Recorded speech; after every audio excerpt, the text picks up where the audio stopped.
Et oui, les fans américains se tournent vers la Formule 1 et laissent la NASCAR couler petit à petit, et la NASCAR va de moins en moins bien.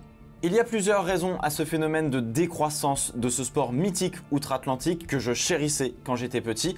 On avait déjà abordé le feuilleton juridique qui oppose la NASCAR à Michael Jordan dans une vidéo en début d'année, mais désormais, je vous propose de prendre une vision un peu plus large.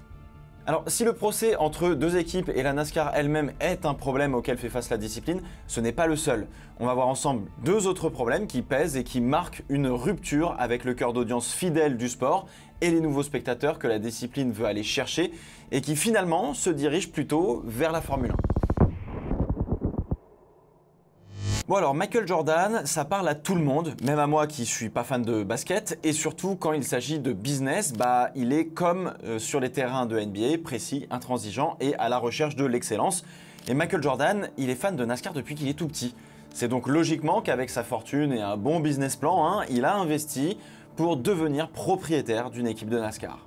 Et donc, Front Row Motorsport et l'équipe de Jordan qui s'appelle 23XI sont aujourd'hui au centre d'un procès qui secoue tout le championnat.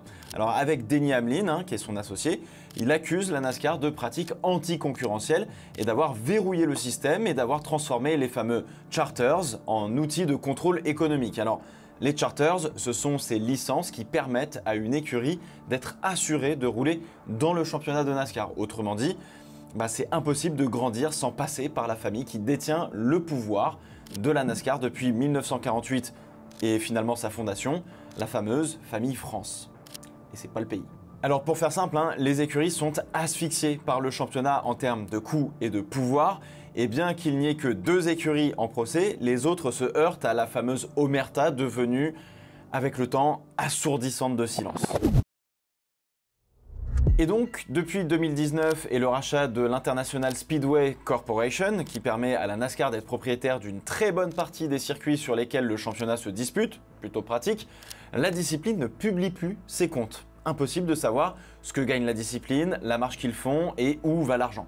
Alors, le fait que la ligue, entre guillemets, soit privée et détenue par une famille, limite la valorisation des équipes et les charters sont loin d'atteindre les sommes folles de d'autres sports aux États-Unis ou bien la place que coûte l'entrée d'une nouvelle écurie en Formule 1 par exemple. Là on parle typiquement en x10 dans le cas de la Formule 1 à date. Tu vois, un charter ça se négocie aux alentours de 30 à 40 millions de dollars. En Formule 1, le prix d'entrée pour Cadillac s'est fait aux alentours des 450 millions de dollars. On n'est quand même pas sur les mêmes rapports de force et les mêmes ordres de grandeur. Alors on pourrait penser que c'est seulement une question de pognon, mais c'est plutôt une question d'injustice sur le partage des bénéfices de la discipline et on avait détaillé tout cela dans la vidéo de début d'année. Je vous la remets ici je crois, ou là. 10 ans sur YouTube, le gars sait toujours pas comment faire.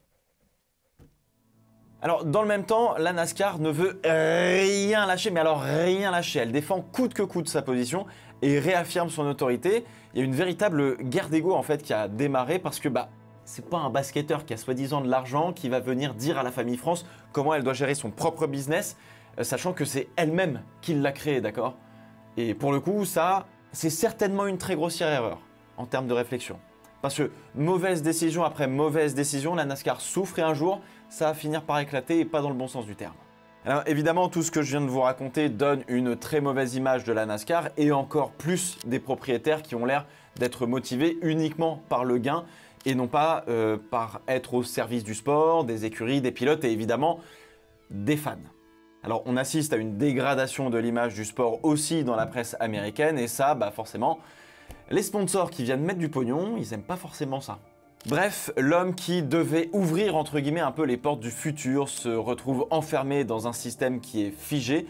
L'image de la discipline qui était déjà fragilisée avant l'arrivée de Michael Jordan en patron d'écurie s'abîme un peu plus chaque semaine presque, parce que cette fois, la bataille elle est publique. Tout le monde la voit, tout le monde la commente et peu importe qui gagnera, tout le monde aura un peu perdu à la fin. Et alors, ceux qui perdent le plus, ou du moins qui vont perdre le plus si ça continue, ce sont les fans. Il y a une rupture avec l'audience et ça passe par deux phénomènes qui y ont contribué. Le système de play-off en place depuis 25 ans à peu près et le développement à l'international qui cette année a un petit peu loupé. Peut-être qu'ils feront mieux l'année prochaine, on verra. En fait, pendant des décennies, la NASCAR a été le cœur battant de l'Amérique un peu populaire. C'était un refuge pour ceux qui voulaient voir des hommes se battre avec des voitures, pas forcément avec des budgets, là où la mécanique comptait plus que la politique, et où un bon coup de volant pouvait suffire à faire de quelqu'un une légende. Puis on a eu des rivalités de l'enfer en NASCAR, mine de rien. On venait pour entendre le bruit des V8, pour sentir les vibrations jusque dans la poitrine, pour voir des courses honnêtes, brutes, presque primitives quelque part, si j'ai envie de vous dire ça comme ça. Et donc en 2004, la NASCAR instaure un système de play-off qu'elle appelle le Chase for the Cup, ou Chase for the Sprint Cup, puisque Sprint était le sponsor titre de la discipline à l'époque. Ça sonnait plutôt pas mal. Alors les play-offs, c'est beaucoup utilisé dans les sports américains et on traduit ce terme par série éliminatoire en français. En fait, à chaque tour, des perdants sont éliminés, comme à la Coupe du Monde de foot par exemple, une fois qu'on a passé les phases de poule. Alors, comment ils se débrouillent en NASCAR? C'est un peu plus complexe parce que le système de play-off n'est pas spécialement la formule de compétition la plus adaptée à un championnat qui se déroule sur une série simple de courses pendant une saison. Alors, je ne vais pas rentrer dans tous les détails, mais la NASCAR est passée par plusieurs systèmes de play-off différents depuis qu'ils ont instauré ça en 2004.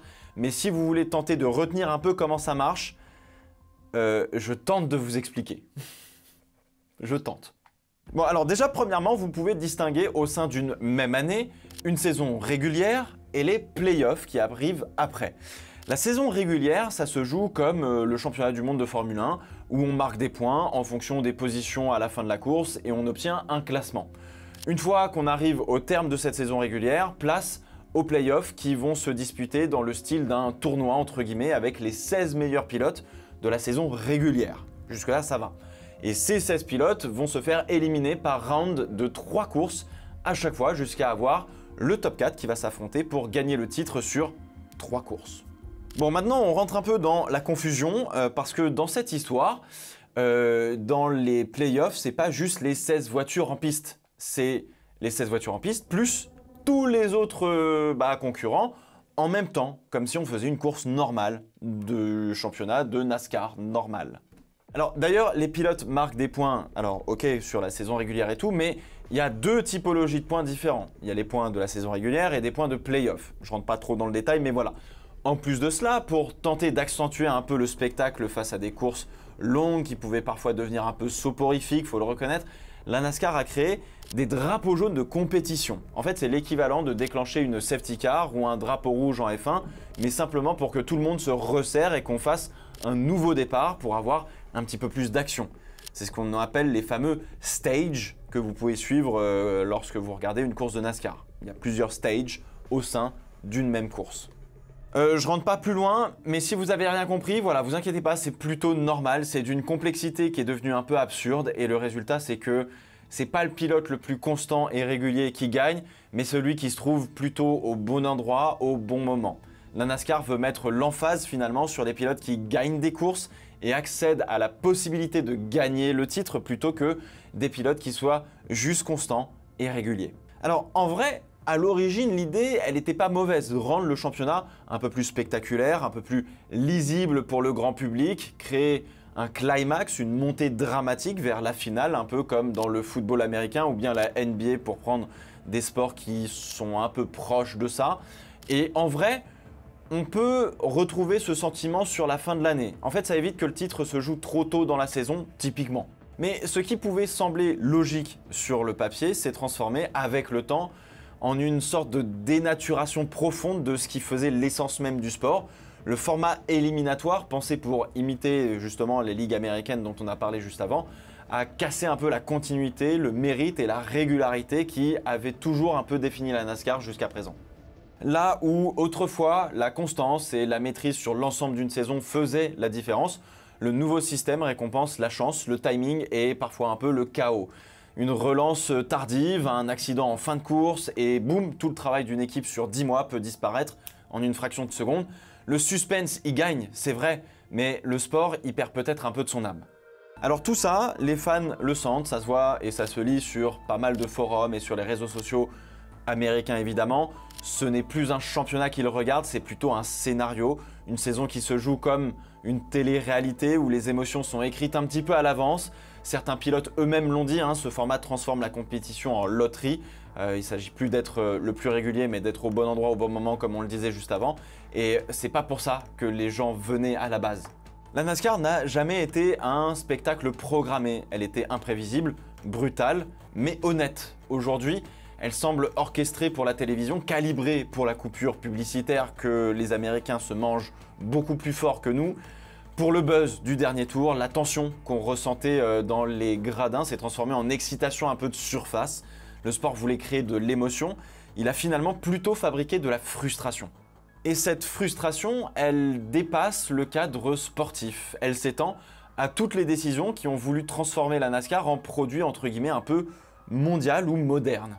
Ces dernières années, la Ligue s'est lancée dans une politique d'expansion un peu ambitieuse. De nouvelles destinations, de nouveaux circuits, de nouvelles collaborations, mais cette volonté d'ouverture ressemble plus à une fuite vers l'avant. Les projets de course au Mexique ou au Canada, censés faire rayonner le championnat à l'international, n'ont finalement jamais trouvé leur public.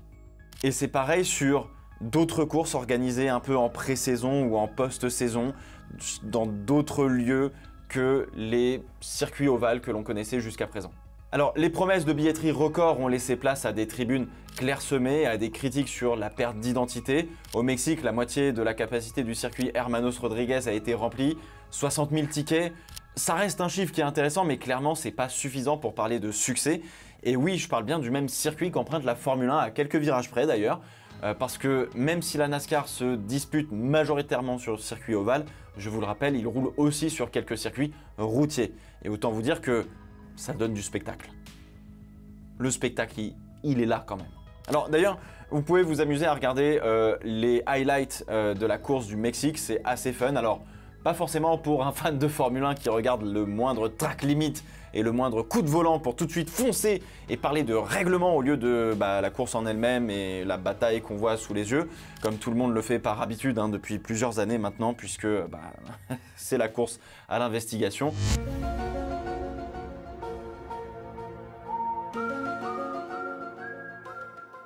Si vous êtes un peu plus ouvert, un peu moins regardant d'un règlement et un peu plus concentré sur simplement le fait que c'est juste des pilotes qui veulent sortir devant leurs concurrents du virage qu'ils viennent de passer, peu importe ce que ça peut coûter en termes de track limit et ce genre de choses, vous passerez un bon moment et vous le rigolerez un petit peu, vous taperez 2-3 barres. Et bizarrement, moi, ça m'a pas mal détendu quelque part.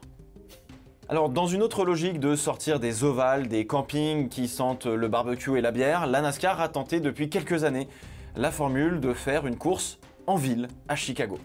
Vitrine moderne du championnat, la course de Chicago est, ou était censée symboliser la ville, la culture et la modernité.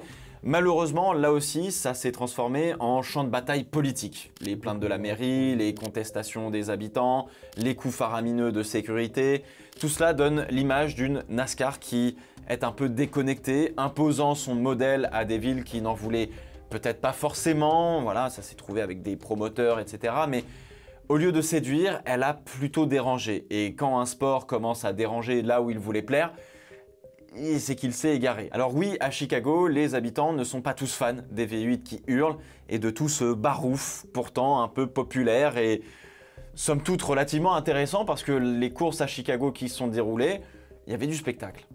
La Ligue s'éparpille donc. Elle cherche à séduire un monde qui ne la comprend pas et dans cette quête, elle se détache lentement de celui qui l'a porté jusqu'à présent. Ce que ressentent les fans depuis des années, les chiffres viennent maintenant le confirmer. Le malaise n'est plus une impression, il est mesurable. Les audiences télé chutent, ou en tout cas diminuent constamment, course après course, saison après saison. En 2024, la NASCAR peine à atteindre 3 millions de spectateurs en moyenne. Il y a 10 ans, elle était au-dessus des 5 millions. En 2015, le Daytona 500, qui est la course la plus mythique du championnat et qui est la plus regardée, réunissait 13 millions de spectateurs. C'est énorme. En 2024, elle fait moins de 6 millions, une chute vertigineuse pour un sport qui, il y a encore 10 ans, faisait partie du paysage télévisuel américain au même titre que le football ou le baseball. Et je parle bien du football américain.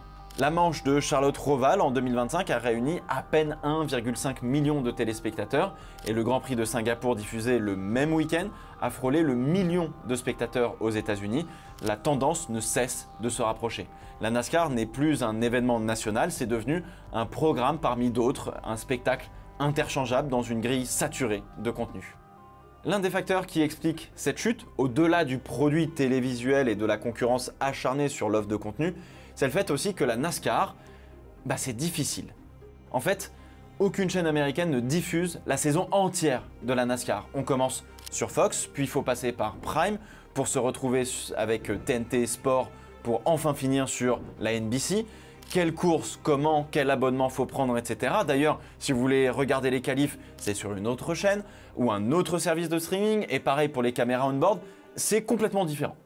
Pour cela, essayez de vous projeter un peu. Imaginez, tout le monde est sur Canal+ pour la Formule 1, on aime, on a notre petite équipe qu'on connaît bien. Globalement, à part se foirer entre Canal+, Canal+ 360 ou Canal+ Sport, bon, normalement, on arrive assez facilement à voir toute notre saison de F1, des essais libres jusqu'au Grand Prix. Globalement, ça va. Mais imagine que lorsqu'on arrive à Imola par exemple et qu'on commence la saison européenne, il faut qu'on aille sur Prime pour regarder la F1 avec une autre équipe. Puis après la pause estivale, on va sur TF1 pendant 3 Grands Prix avant d'aller sur Eurosport pour finir la saison, sauf Abu Dhabi qui est récupéré par Canal+ parce qu'ils ont racheté les droits de cette dernière course de la saison. Ah, et les qualifs c'est sur DAZN jusqu'en juin et sur l'équipe à partir du summer break. Est-ce qu'on est bon? Vous êtes prêts à regarder la Formule 1 là maintenant? Non. Alors, je dis pas que c'est infaisable. Ça coûte cher évidemment et ça demande de l'organisation au spectateur, oui. Sauf que le spectateur, c'est un être humain et globalement, on est tous partisans du moindre effort. Surtout si on en a fait d'autres avant, encore plus quand on sort du boulot. Alors, à part regarder Pat et Phil sur Automoto la chaîne qui diffuse toute la NASCAR depuis 25 ans, pour les fans américains de NASCAR, c'est l'enfer. Et pendant que les chiffres s'effondrent, la concurrence avance. La Formule 1, jadis marginale sur le marché américain, sans aucun Grand Prix sur la fin des années 2000, avant le renouveau au quota en 2012, c'était il n'y a pas si longtemps, a compris avant tout le monde que le sport automobile ne se vend plus seulement avec du bruit et de la vitesse, mais avec de la narration grâce à Liberty Media. D'ailleurs, la Formule 1 a signé dernièrement un contrat colossal avec Apple TV. La Formule 1 va se retrouver dans tous les iPhones et sur tous les iPads de millions d'Américains avec des widgets, des live timing sur l'écran de verrouillage. Bref, la Formule 1 va entrer et être sous les yeux de beaucoup d'Américains. Cela tranche avec l'effort presque surhumain qu'il faut faire pour suivre la NASCAR.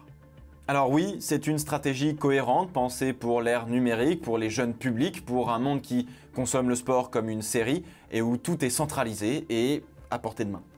Et donc, consciente de ce retard, la NASCAR a enfin tenté de rattraper le train. Elle a lancé sa propre série documentaire sur Netflix, inspirée évidemment de Drive to Survive sur ses fameux playoffs, 5 ans après la Formule 1 il me semble.